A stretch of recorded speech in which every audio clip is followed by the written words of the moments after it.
আমরা বাঙালি পারি না কোনো কাজ নাই, জীবিত মানুষকে মৃত্যু বানায় আর মৃত্যু মানুষকে জীবিত বানায়।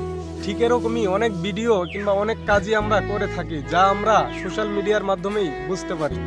তো অনেকজনেই দেখা গেছে মানে একটা মানুষ জীবিত রয়েছে তাকে নিয়ে মিথ্যা বানোয়াট একটা ভিডিও বানিয়ে তাকে মৃত্যু বানায় ঘোষণা করে। তো আবু সাইদ ভাই জীবিত রয়েছে, উনি মানুষের কাছে সাহায্য চাচ্ছে, টাকা চাচ্ছে, হেল্প চাচ্ছে, টাকা নিয়ে উনি সুস্থ সুস্থ রয়েছেন। তো ওই জীবিত মানুষটাকে মৃত্যু বানাই ফেলেছে। ওই একটা ভিডিও দেখলাম, দেখে আমার খুবই খারাপ লাগলো। এমনকি আমার খুবই রাগও হয়েছে যে কন্টেন্ট ক্রিয়েটরেরা ওনার ভিডিওটা বানাইছে। আসলে মূলত ওরা কন্টেন্ট ক্রিয়েটর না, ওরা হচ্ছে কন্ডম ক্রিয়েটর। কারণ যদি কন্টেন্ট ক্রিয়েটর হইতো, এরকম একটা কন্টেন্ট ক্রিয়েটর জীবিত রয়েছে তাকে মৃত্যু বানাইতে পারতো না।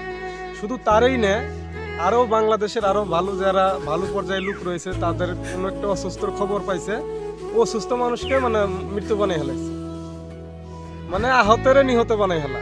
এরকম মানুষ বাংলাদেশে অভাব নাই। তো আমি তাদেরকে বলবো, আপনারা যে এই যে জীবিত মানুষকে মৃত্যু বানাইতেছেন, তাহলে আপনিও তো মৃত্যু। আপনি জীবিত থাইকা যদি গেলে একটা মানুষের জীবিত থাইকা হ্যাঁ মৃত্যু বানান, তাহলে আপনি জীবিত, আপনিও মৃত্যু।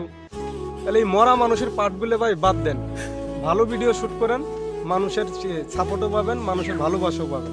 এইভাবে কারো অভিশাপ নিয়ে মিডিয়াতে কোনোদিন আগাইতে পারবেন না।